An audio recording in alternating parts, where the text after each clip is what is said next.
చెప్పకపోతే గుడిలోకి ఎంటర్ కాకూడదు అని అంటా ఉన్నాం. సెక్యులర్ దేశం అని చెప్పుకుంటా ఉన్నాం. ముఖ్యమంత్రిగా పరిపాలన చేసిన వ్యక్తి పరిస్థితి ఇదే అయితే ఇక ఆ దళితుల పరిస్థితి ఏమిటి? గుళ్ళలో పోగలుగుతారా? దళితులు రాని ఎవరు చెప్పారండి? ఎవరు చెప్పారు మీకు దళితులు రాని? ఎవరు చెప్పారు? దళితులు పోవడం లేదా టెంపుల్లోకి?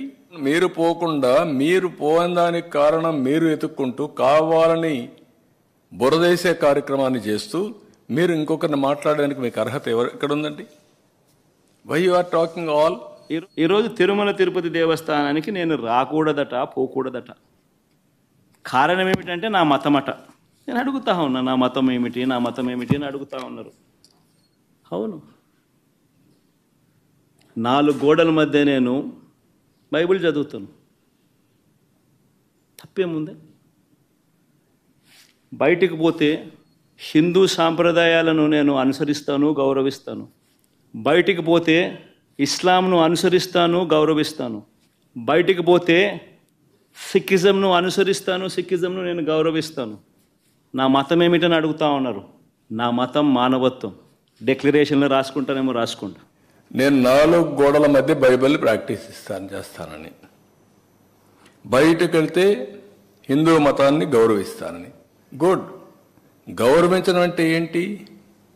ఆ టెంపుల్కి పోయినప్పుడు ఆ టెంపుల్లో ఉండే సాంప్రదాయాల్ని పాటించడం, అక్కడుండే ఆచారాల్ని అమలు చేయడం, ఆ నియమాల్ని నిబంధనల్ని తప్పకుండా ఉల్లంఘించకుండా పాటించడం అంటే మీరు వేరే మతాల్ని గౌరవించినట్టు.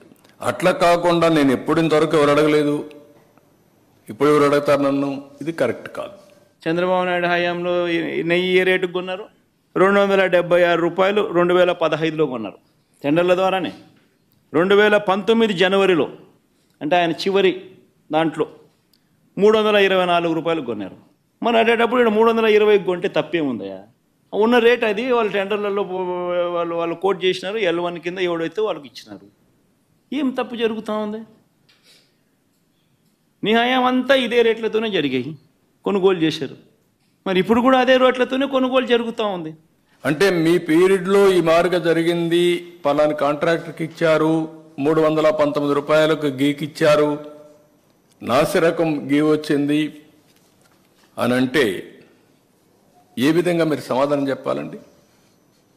నేను అడుగుతున్నా, ఎందుకు కండిషన్స్ అన్ని మార్చారండి? టెండర్ పిలవడానికి ఎందుకు కండిషన్స్ మార్చారో సమాధానం చెప్పండి.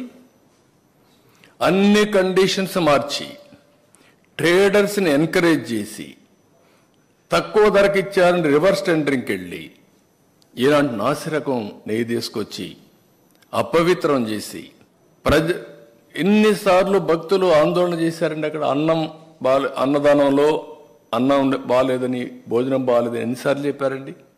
అదే మాదిరిగా రూములు బాగాలేవని ఎన్నిసార్లు చెప్పారండి? ప్రసాదం బాగాలేదని ఎన్నిసార్లు డెమాన్స్ట్రేట్ చేశారండి? అలాంటి నాసిరకమైనటువంటి పదార్థాలను వాడి ఇలాంటి తప్పుడు పనులు చేసి ఇప్పుడు మాట్లాడుతూ ఇవన్నీ కూడా ఈవో చెప్పలేదు, రిపోర్ట్లు లేవు, నేను మాట్లాడాను. ఒక టాపిక్ డైవర్ట్ చేయడం కోసం చంద్రబాబు నాయుడు చేసిన తప్పును కప్పిపుచ్చుకునేందుకు టాపిక్ డైవర్ట్ చేసేందుకు, డిక్లరేషన్ అనే టాపిక్ ద్వారా రాజకీయంగా టాపిక్ డైవర్ట్ చేసేందుకు, గొడవలు క్రియేట్ చేసేందుకు పక్క రాష్ట్రం నుంచి బీజేపీ వాళ్ళని పిలిపిస్తాడు, వైఎస్ఆర్సీపీ వాళ్ళని ఎవరిని రాకుండా చేసే కార్యక్రమం చేస్తున్నాడు, పోలీసులను మోహరిస్తూ ఉన్నాడు. నేను అక్కడికి వెళ్ళి ఈ టాపిక్ డైవర్ట్ అయ్యేట్టుగా చెయ్యడం ఇష్టం లేక చంద్రబాబు నాయుడు చేసిన ఈ పాపం కడగబడాలి. ఈ పాపం రాష్ట్ర ప్రజల మీదకి రాకూడదు. పాపము చేసిన చంద్రబాబు మీ దగ్గరే కట్టడి కావాలి. దానికోసం టాపిక్ డైవర్ట్ కాకూడదనే ఉద్దేశంతో నా పర్యటనను పోస్ట్ పోన్ చేస్తా ఉన్నాను. మాజీ ముఖ్యమంత్రి తిరుమలకు వెళ్ళొద్దని ఎవరో చెప్పినట్టు మాట్లాడుతున్నాడు.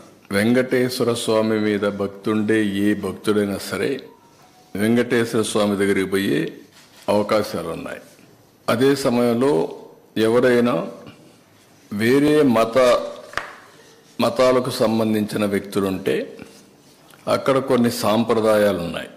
ఆ సాంప్రదాయాల్ని గౌరవించాలి. ఇది చాలా టెంపుల్స్లో ఉండే ఆనవాయితీ. ఇక్కడ ఎవ్వరు కూడా ఆయన పోవద్దని చెప్పలేదు. ర్యాలీలు జన సమీకరణలు చేయొద్దని చెప్పాం.